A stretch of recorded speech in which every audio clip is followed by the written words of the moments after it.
Hello दोस्तों, एक बार फिर से आप सभी का स्वागत है आपके यूट्यूब चैनल हिंदी के तार में। तो जैसा कि आप सभी को पता है, हम जब भी मिलते हैं हिंदी साहित्य से संबंधित किसी न किसी नए और रोमांचक विषय के साथ मिलते हैं। और आप लोगों को तो पता ही होगा, हिंदी के तार का मोटिव ही यूट्यूब पर आने का यही रहा है कि आप लोगों को हिंदी साहित्य से संबंधित उन सारे प्रश्नों पर उत्तर मुहैया कराए जिन प्रश्नों का उत्तर पूरे इंटरनेट पर कहीं भी उपलब्ध नहीं होता है। और अगर होता भी है तो इतना जटिल तरीके से होता है कि उसे समझ पाना सभी विद्यार्थियों के बस की बात नहीं होती है। ठीक है, तो हमारे एक प्यारे मित्र ने हमसे प्रयोजनमूलक हिंदी के अंतर्गत व्यावसायिक हिंदी और इसके प्रमुख लक्षणों पर उत्तर की मांग की है। तो आज का यह वीडियो उनके लिए और उनके साथ साथ उन सभी भाई बहनों और मित्रों के लिए भी है जिन्हें इस प्रश्न का उत्तर चाहिए। ठीक है, तो आज इस वीडियो के माध्यम से हम लोग प्रयोजनमूलक हिंदी के अंतर्गत आने वाली व्यावसायिक हिंदी और इसके प्रमुख लक्षणों को जानने का प्रयास करेंगे। और एक बात मैं आप लोगों को वीडियो शुरू करने से पहले बता दूं, अगर परीक्षा में व्यावसायिक हिंदी के प्रमुख लक्षण की बजाय प्रमुख विशेषताएं पूछ ले तो आप लोग घबराइएगा नहीं। ठीक है, आप लोग विशेषताएं और लक्षण एक ही होता है, इस बात को अच्छे से जान लें कि अगर विशेषताएं पूछ ले तो आपके दिमाग में ये आए कि अरे मैं तो लक्षण तैयार करके आया था, यहाँ पे तो विशेषताएं पूछ लिया, अब मैं क्या करूँ। एकदम घबराना नहीं है, आपने लक्षण तैयार किया हुआ है, उसी चीज़ को आपको विशेषताओं में लिखना है। ठीक है, अब हम लोग भूमिका जानने का प्रयास करेंगे। जैसा कि आप सभी को पता है, किसी भी प्रश्न का उत्तर शुरू करने से पहले हम लोग भूमिका लिखते हैं या उस प्रश्न से संबंधित कुछ परिचय देने का प्रयास करते हैं। तो यहाँ पर हम प्रयोजनमूलक हिंदी के अंतर्गत आने वाली व्यावसायिक हिंदी का एक छोटा सा परिचय देंगे और उसके बाद फिर हम लोग व्यावसायिक हिंदी की विशेषताओं या उसके लक्षण की ओर बढ़ेंगे। पहला भूमिका क्या है हमारा कि हिंदी भाषा का प्रयोग केवल साहित्य तक सीमित नहीं है। जब हिंदी का उपयोग विशिष्ट कार्यक्षेत्रों जैसे प्रशासन, व्यापार, बैंकिंग, चिकित्सा, तकनीकी, विज्ञापन आदि क्षेत्रों में किया जाता है, तब उसे प्रयोजनमूलक हिंदी कहा जाता है। ठीक है, और आप लोग इस बात पर ख़ास ध्यान रखिएगा कि मैं जो आप लोगों के लिए नोट्स तैयार करती हूँ ना, उसको मैं बहुत सहज तरीके से रखती हूँ। साथ ही मेरा मोटिव होता है कि आपको बढ़िया नंबर मिले, और बढ़िया नंबर के लिए सिर्फ लिखना काफ़ी नहीं होता है, कुछ महत्वपूर्ण बातें लिखनी पड़ती हैं जिसमें कुछ कोटेशंस बहुत मैटर करते हैं मार्क्स अच्छा पाने के लिए। तो यहाँ पर जो कोटेशंस होते हैं, आप लोग प्लीज़ इनको अच्छे से याद करिएगा और परीक्षा में ज़रूर से ज़रूर लिखिएगा। तो जैसे यहाँ पर डॉक्टर नगेंद्र के अनुसार क्या है कि जब भाषा किसी विशेष प्रयोजन की पूर्ति के लिए प्रयुक्त होती है तो वह प्रयोजनमूलक भाषा होती है। ऐसे कोटेशंस बहुत बड़े बड़े भी होते हैं, परंतु मेरा प्रयास होता है कि मैं आप लोगों के लिए वही कोटेशन लाऊं जो आप लोगों को आसानी से याद हो जाए। और मैं आशा करती हूँ कि याद भी होता होगा आप लोगों को। आप लोग बिल्कुल कमेंट सेक्शन में बताइएगा कि आप लोगों को मेरा बनाया हुआ नोट्स कैसा लगता है। ठीक है, अब हम लोग आगे बढ़ते हैं। प्रयोजनमूलक हिंदी का एक प्रमुख क्षेत्र है व्यावसायिक हिंदी। व्यावसायिक हिंदी का आशय उस हिंदी से है जो व्यापार, उद्योग, बीमा, बैंकिंग, प्रबंधन, कार्यालयी कामकाज आदि क्षेत्रों में प्रयुक्त होती है। यह ऐसी हिंदी है जो सरल, प्रभावशाली, स्पष्ट और व्यावसायिक उद्देश्य को पूर्ण करती है। ठीक है, अब एक और कोटेशन है जो कि राजभाषा विभाग के द्वारा कहा गया है। क्या कहा गया है कि व्यावसायिक हिंदी वह हिंदी है जो व्यापारिक संस्थानों, कार्यालयों तथा औद्योगिक क्षेत्रों में प्रयुक्त होकर कार्य निष्पादन को सुगम बनाती है। तो इस प्रकार से भूमिका और साथ में दो कोटेशंस के साथ यहाँ पे क्या है व्यावसायिक हिंदी के विषय में मैंने आपको बताया। अब हम लोग व्यावसायिक हिंदी के प्रमुख लक्षण या प्रमुख विशेषताओं को जानने का प्रयास करेंगे निम्न बिंदुओं के माध्यम से। ठीक है, पहला बिंदु आपका क्या है? सरलता और स्पष्टता। किसी भी हिंदी में सरलता और स्पष्टता बहुत मैटर करता है। भाषा एकदम सरल और स्पष्ट होगी तभी लोगों को समझ में आएगी। तो व्यावसायिक हिंदी की भी पहली विशेषता यही है कि इसकी भाषा, इसकी अर्थात व्यावसायिक हिंदी की भाषा सरल, सहज और स्पष्ट होनी चाहिए ताकि संप्रेषण में कोई भ्रम ना रहे। जटिल या साहित्यिक शब्दों का प्रयोग नहीं करना चाहिए। क्यों? क्योंकि जटिल और साहित्यिक शब्दों का प्रयोग अगर आप करेंगे तो आपकी बात को सामने वाला समझ नहीं पाएगा।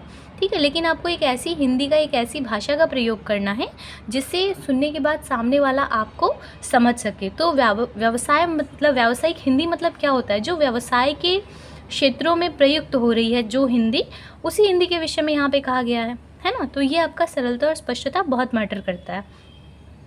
दूसरा क्या है? लक्ष्य के प्रति सजगता। व्यावसायिक हिंदी का उद्देश्य होता है व्यवसाय से जुड़ी जानकारी प्रभावी संप्रेषण। इसमें भाषा का सौंदर्य नहीं, उद्देश्य की पूर्ति महत्वपूर्ण होती है। आप लोग लाइनों पर ध्यान दीजिएगा, अगर आप इसको 2-3 बार सुनेंगे ना तो आपको अच्छे से समझ में आएगा कि व्यावसायिक हिंदी की विशेषताएं होती क्या हैं। ठीक है, क्योंकि मैक्सिमम जितनी भी हिंदियाँ आपके सिलेबस में दी हुई हैं प्रयोजनमूलक हिंदी के अंतर्गत, उन सबकी विशेषताएं लगभग यही हैं। ठीक, तीसरा क्या है? संक्षिप्तता। इसमें अनावश्यक विस्तार नहीं होता है, सूचनाएं कम से कम शब्दों में या वाक्यों में दी जाती हैं। प्रभावशीलता चौथा बिंदु है हमारा।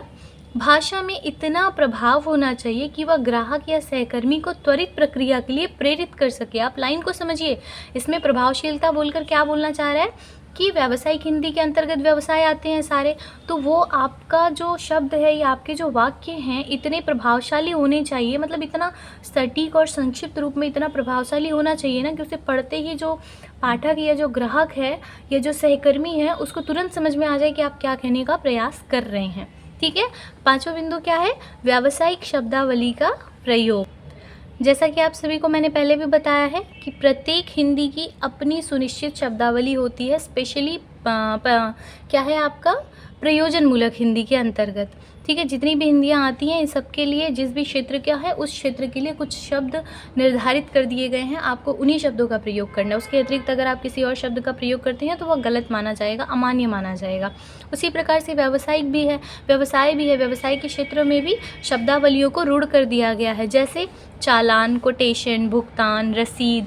अगर आप रसीद की जगह पे किसी और शब्द का प्रयोग करेंगे तो उसे व्यवसाय के क्षेत्र में तो उसे गलत माना जाएगा। भंडारण, अग्रिम, विनिर्देश आदि इस प्रकार के शब्दों को व्यवसाय में रूढ़ कर दिया गया है। इनके अतिरिक्त अगर आप किसी और शब्द का प्रयोग करते हैं इनके समानार्थी किसी शब्द का तो उसे अमान्य माना जाएगा। ठीक है, छठा पॉइंट हमारा क्या है? औपचारिकता। व्यावसायिक पत्र व्यवहार में भाषा औपचारिक होती है, जैसे आपका भुगतान शीघ्र भेजें, कृपया आदेश की पुष्टि करें आदि। अभी आप देखिए औपचारिक क्या होता है, एक होता है औपचारिक, एक होता है अनौपचारिक, है ना। तो औपचारिक यहाँ पर क्या है कि वह आपको व्यक्तिगत तौर पर कुछ नहीं बोलेगा, है ना। ठीक है, सातवां हमारा क्या है? मानकीकृत। सरकारी कार्यालयों, बैंकों और उद्योगों में प्रयुक्त व्यावसायिक हिंदी राजभाषा विभाग द्वारा निर्धारित मानकीकृत शब्दावली का प्रयोग होता है। आप यहाँ पे देख रहे हैं राजभाषा विभाग एक ऐसा विभाग है जो हर प्रयोजनमूलक क्षेत्रों के लिए शब्दावलियों को या वाक्यों को निर्धारित कर देता है, तो उन्हीं शब्दावलियों का प्रयोग आपको इसमें करना है व्यावसायिक हिंदी में। ठीक है, तो यहाँ पर 7 बिंदुओं के अंतर्गत हमने व्यावसायिक हिंदी के लक्षणों या विशेषताओं को जानने का प्रयास किया है, और यही विशेषताएं आपको, यही सारे बिंदु आपको प्रयोजनमूलक हिंदी के अंतर्गत आने वाली हर हिंदी में देखने को मिलेगा। इसके अतिरिक्त और कुछ नहीं मिलेगा, सिर्फ उसकी भूमिका और निष्कर्ष बदलेगा और थोड़ा सा बीच का मैटर बदलेगा, लेकिन बिंदु यही होंगे। ठीक, अब हम लोग निष्कर्ष को जानेंगे। निष्कर्ष क्या है कि व्यावसायिक हिंदी आधुनिक भारत की आर्थिक, प्रशासनिक और वाणिज्यिक संरचना की एक आवश्यक भाषा बन चुकी है। यह भाषा न केवल संप्रेषण का माध्यम है बल्कि भारतीय भाषाई अस्मिता को सशक्त करने का माध्यम भी है। तो इस प्रकार से निष्कर्ष भी हमारा यहाँ समाप्त होता है, और मैंने पूरी कोशिश की है बहुत ही सरल और संक्षिप्त रूप में आप लोगों के सामने प्रयोजनमूलक हिंदी के अंतर्गत आने वाली व्यावसायिक हिंदी की भूमिका, उसकी विशेषताएं या लक्षण और उसका निष्कर्ष आपके सामने रखने का प्रयास किया है। और ये मैटर बेस्ड होता है तो इसको ज़्यादा मतलब सुन के आप अच्छे से समझ पाना थोड़ा सा असंभव होता है, इसको थोड़ा सा आपको याद करना पड़ता है, लेकिन फिर भी मैंने इस तरीके से आपके सामने रखा है कि आपको मे भी याद करने की आवश्यकता ना पड़े। तो वीडियो कैसी लगी है ये भी कमेंट सेक्शन में बताइएगा, और इसके अतिरिक्त अगर कोई और भी प्रश्न हो वो भी हमसे पूछिएगा, हम उसका भी उत्तर बहुत जल्दी आपके लिए लेकर आएंगे। और चैनल पर नए आए हों तो चैनल को सब्सक्राइब भी करें, और डेली अपने अपने सवालों के जवाब पाने के लिए हमारे YouTube हिंदी के तार पर बने रहें। और साथ ही साथ डेली सुबह 6:30 से 7 के बीच में आपके किसी एक सवाल का जवाब, आप बहुत सारे कमेंट्स होते हैं ना, सारे कमेंट्स में से किसी एक का जवाब आपको हर रोज़ मेरे चैनल पर 6:30 से 7 के बीच में मिल जाएगा। धन्यवाद।